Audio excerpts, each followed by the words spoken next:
다 함께 찬송가 369장 찬양하시면서 3월 27일 새벽 기도회를 하나님 앞에 올려 드리겠습니다.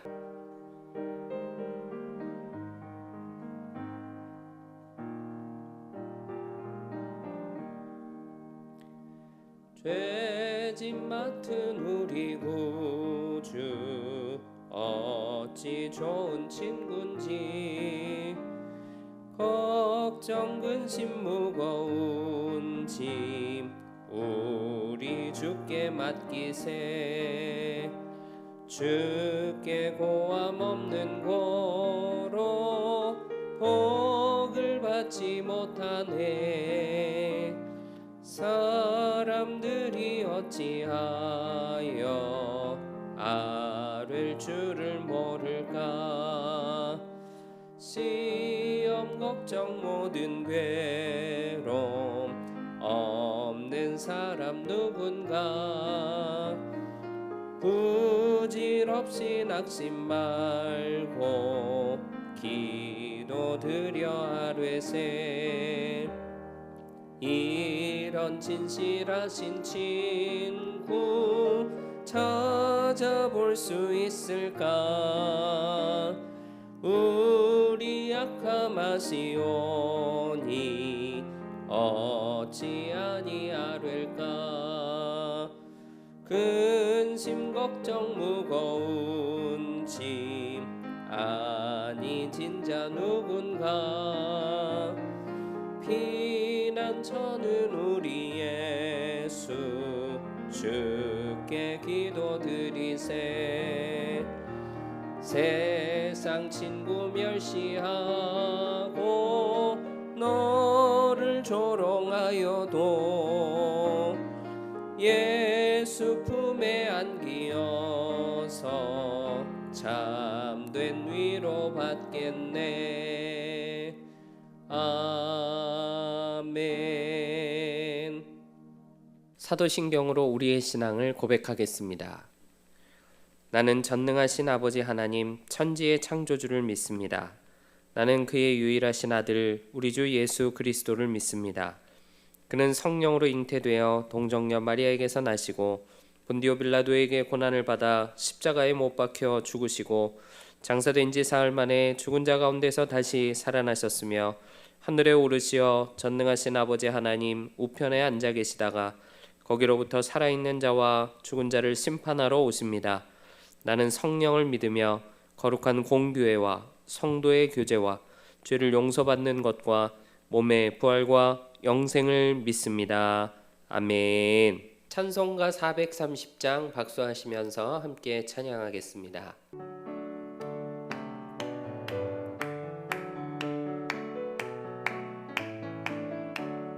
주와 같이 길 가는 것 즐거운 일 아닌가.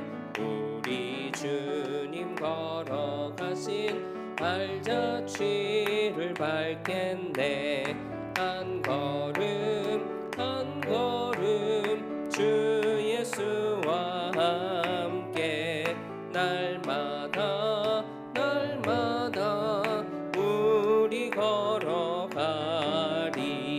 어린아이 같은 우리 미련하고 약하나 주의 손에 이끌리어 생명길로 가겠네.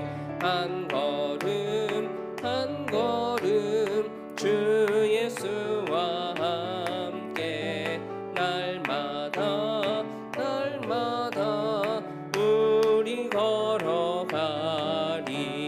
꽃이 피는 들판이나 험한 골짜기라도 주가 인도하는 대로 주와 같이 가겠네. 한 걸음 한 걸음 주 예수와 함께 날마다 날마다 우리 걸어가리.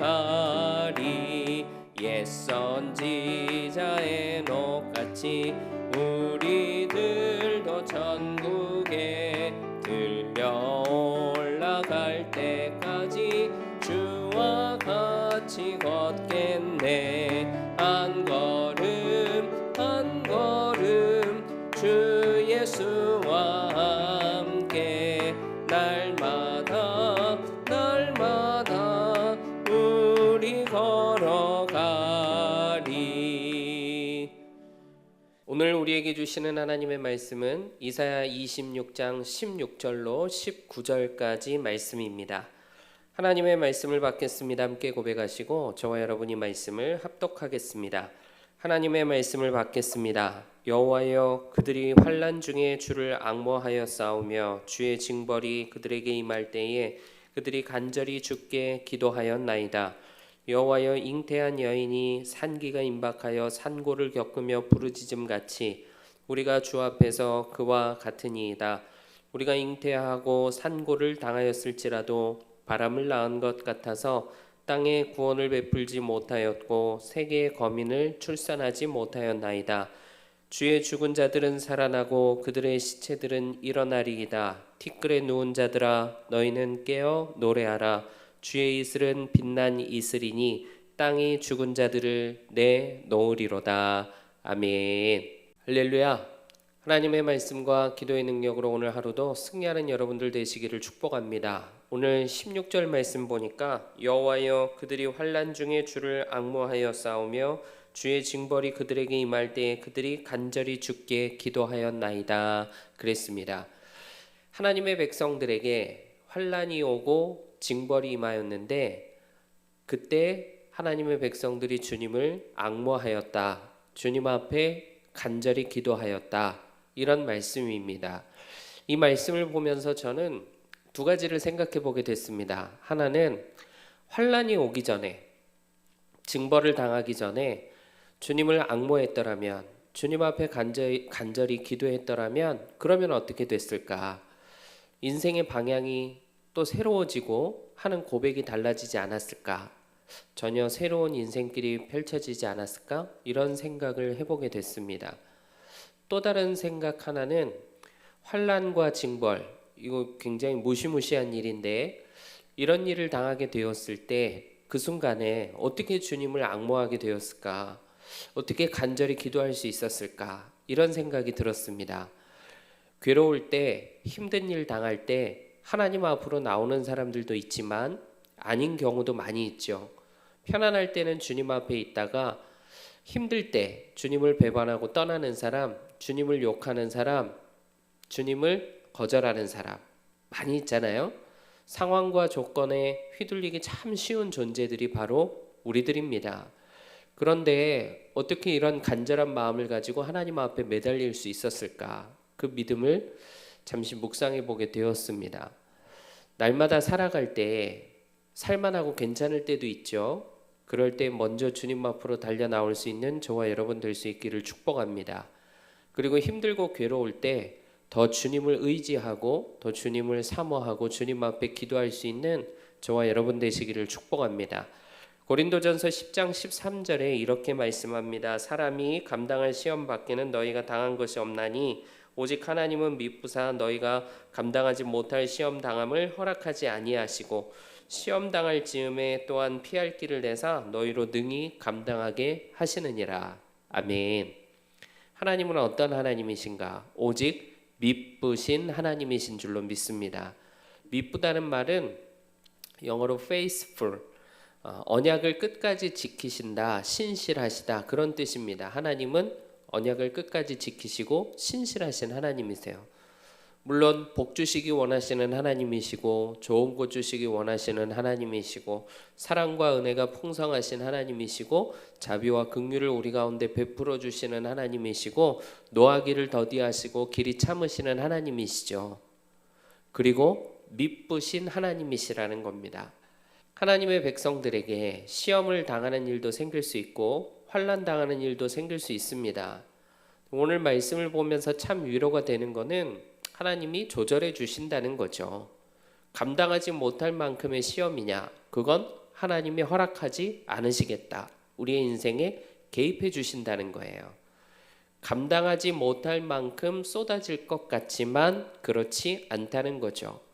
우리가 파묻히고 그 아래 깔릴 만큼 하나님은 그런 어려움을 우리 가운데 허락하지 않으신다. 이것이 바로 미쁘신 하나님의 약속입니다. 우리가 생각지 못한 기가 막힌 방법으로 또 우리가 알지 못하는 우리에게 가장 좋은 길로 피할 길을 내주셔서 우리를 인도해 주시고 우리가 능히 감당할 수 있도록 선하게 역사하시는 분이 바로 하나님 아버지이신 줄로 믿습니다. 생각지도 않았던 환난과 고난, 핍박을 만났다면 하나님이 나에게 주시는 메시지가 있다는 걸 깨달아야 되는 타이밍입니다.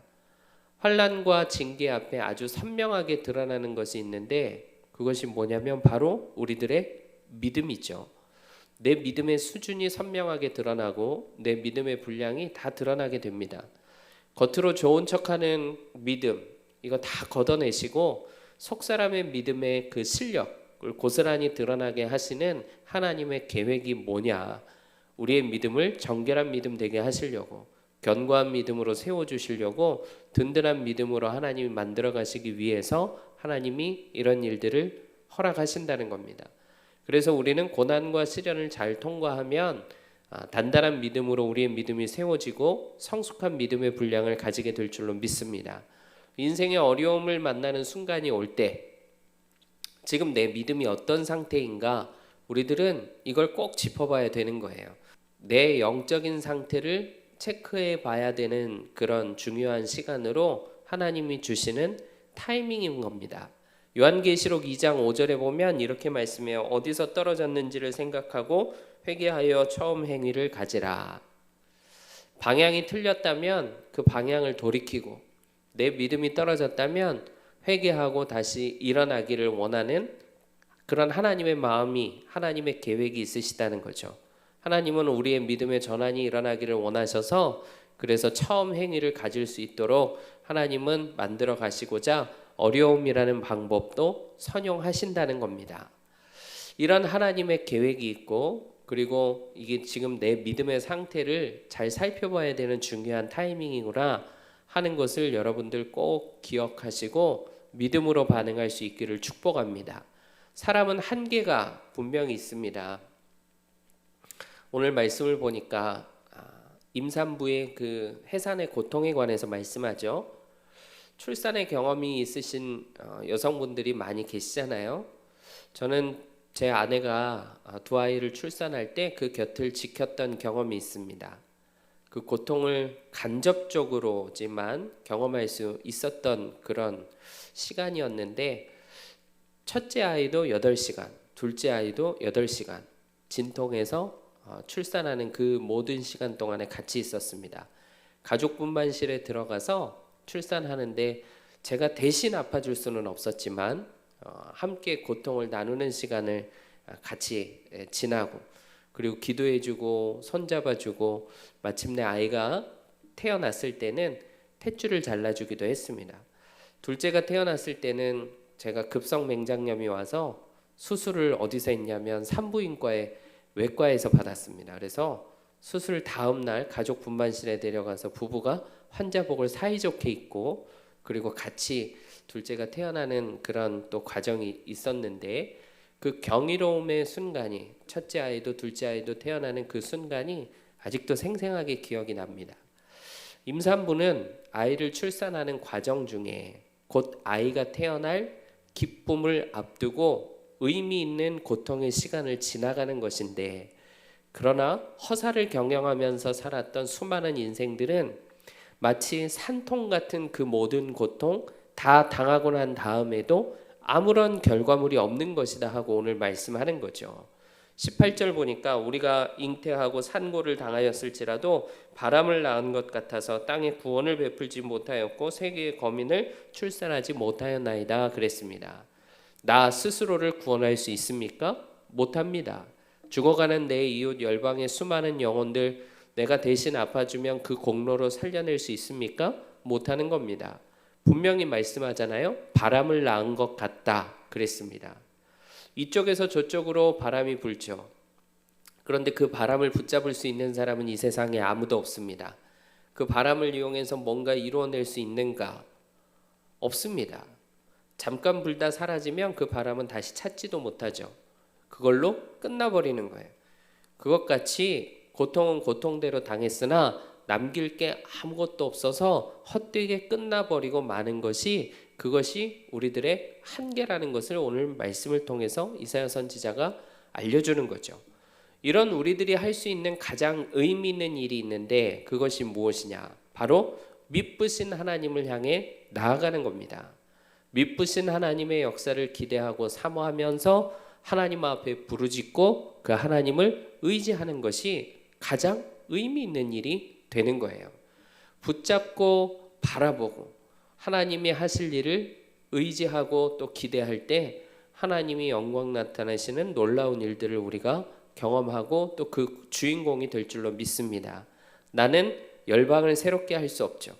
나는 나조차도 구원하지 못합니다. 하물며 세상을 어떻게 구원할 수 있을까요? 그러나 우리의 아버지 되시는 하나님은 이 세상을 구원하시고 또 온 열방에 주의 영광 가득한 놀라운 역사를 이루어 주시고 새롭게 하시는 분이십니다. 그 하나님을 의지할 때 하나님은 우리의 모든 기도를 헛되지 않게 역사하시고 놀라운 주의 일을 우리의 믿음과 또 기도를 통해서 이루어 주실 줄로 믿습니다. 19절 보니까 놀라운 말씀이 나오죠. 주의 죽은 자들은 살아나고 그들의 시체들은 일어나리이다. 티끌에 누운 자들아 너희는 깨어 노래하라. 주의 이슬은 빛나니 있으리니 땅이 죽은 자들을 내놓으리로다. 하나님은 한계가 없으십니다. 우리는 죽음을 이길 수 없죠. 그러나 하나님은 죽은 자도 살리시는 하나님, 시체들도 일어나게 하시는 하나님, 땅속에 묻힌 자들도 깨어나게 하시고 노래를 부르는 역사를 이루어 주시는 하나님이십니다. 오늘 말씀에 땅이 죽은 자들을 내놓으리로다 할 때 이 내놓는다는 말은 출산하다라는 뜻을 가진 말이에요. 아무 소망도 없고 아무 희망도 없는 죽은 사람, 땅이 완전히 사로잡고 있는 그 죽은 사람, 그 사람에게 하늘에서 주의 빛난 이슬이 내리게 될 때 출산하게 되는 역사로, 다시 말하면 다시 살게 되는 역사, 부활하게 되는 역사로 하나님은 이루어 주십니다. 사랑하는 여러분, 오늘도 미쁘신 하나님을 의지하시고 그 하나님을 또 앙망하면서 그 하나님 앞에 기쁘게 나아갈 수 있는 저와 여러분 되시기를 축복합니다. 매운맛으로 세게 연단받고 믿음의 분량이 자라고 성숙하는 것보다 순한 맛으로 당근도 많이 주시고 어르고 달래는 방법으로 잔잔하게 일해 주시기를 우리는 늘 원하고 기대합니다. 그래서 믿음이 장성한 분량까지 잘 이르지 못하고 어린아이 수준에서 자꾸만 주저앉기를 반복하죠. 오늘 말씀을 통해서 여러분들 확실하게 붙잡으셨으면 좋겠습니다. 내 인생에 가장 의미 있는 일, 하나님을 의뢰하고 하나님 앞에 기도하고 하나님을 신뢰하는 일, 사모하시고 신뢰하시고 기도하시고, 그래서 우리의 한계를 뛰어넘는 살리는 역사, 회복하시는 역사 우리를 통해 이루어 주시고 우리 앞에 가득한 죽음의 권세, 어두움의 권세 하나님이 다 몰아내 주시고 승리하는 역사를 오늘 하루도 풍성하게 이루어가는 저와 여러분 될 수 있기를 주님의 이름으로 축복합니다. 기도하겠습니다. 사랑하는 주님, 우리의 한계를 초월해서 하나님의 위대한 일을 이루시는데 한계가 없으신 하나님이심을 고백합니다. 하나님은 미쁘셔서 우리가 감당할 만큼 고난과 시련 허락하시는 방법으로 우리의 믿음을 다듬으시고 또 정결하게 하시고 우리의 믿음이 자라도록 역사하시는 하나님이신 줄로 믿습니다. 죽은 자도 살리는 역사를 이루어 주시고 온 열방 구원하고 회복하시는 역사를 이루어 주실 줄로 믿사오니 하늘의 빛난 이슬 우리의 인생에 가득 내려 주시옵소서. 오늘도 연약한 우리들을 그리스도의 보혈로 덮어주셔서 승리하는 역사 이루어갈 수 있도록 충만히 역사하여 주시옵소서. 우리 대림교회를 통해 믿음의 선한 역사 오늘도 이루어 주시니 참으로 감사합니다.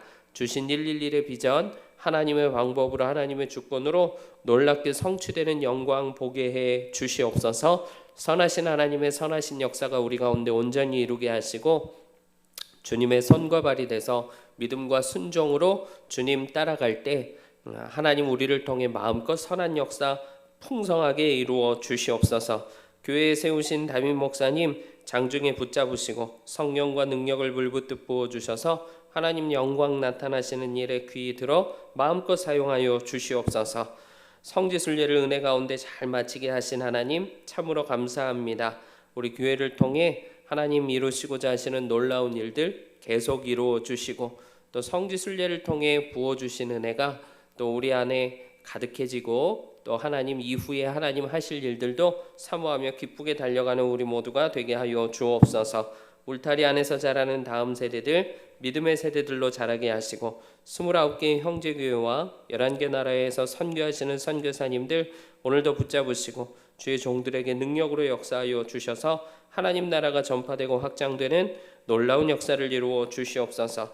오늘도 사모하며 부르짖어 기도하는 모든 성도들에게 문제가 해결되고 또 어려운 상황이 풀어지며 답답하고 우겨쌈을 당하는 상황이 풀리는 역사를 이루어 주시옵소서. 세계에 가득한 여러 가지 어려움들이 진정되고 해소되고 또 하나님 풀어지는 놀라운 역사를 이루어 주시옵소서. 경제 위기의 시대를 살아가고 있사오니 이 모든 어려움을 하나님 베풀어 주시는 은혜로 우리가 잘 헤쳐나갈 수 있도록 도와주시고 세계의 이상기후와 자연재해 진정될 수 있도록 멈출 수 있도록 선하게 역사하여 주시옵소서. 오늘도 하늘의 신령한 은혜 우리 인생 가운데 넘치게 부어 주실 줄로 믿습니다. 감사드리며 예수 그리스도의 이름으로 기도하옵나이다. 아멘. 하늘에 계신 우리 아버지의 이름을 거룩하게 하시며 아버지의 나라가 오게 하시며 아버지의 뜻이 하늘에서와 같이 땅에서도 이루어지게 하소서. 오늘 우리에게 일용할 양식을 주시고 우리가 우리에게 잘못한 사람을 용서하여 준 것 같이 우리 죄를 용서하여 주시고 우리를 시험에 빠지지 않게 하시고 악에서 구하소서. 나라와 권능과 영광이 영원히 아버지의 것입니다. 아멘.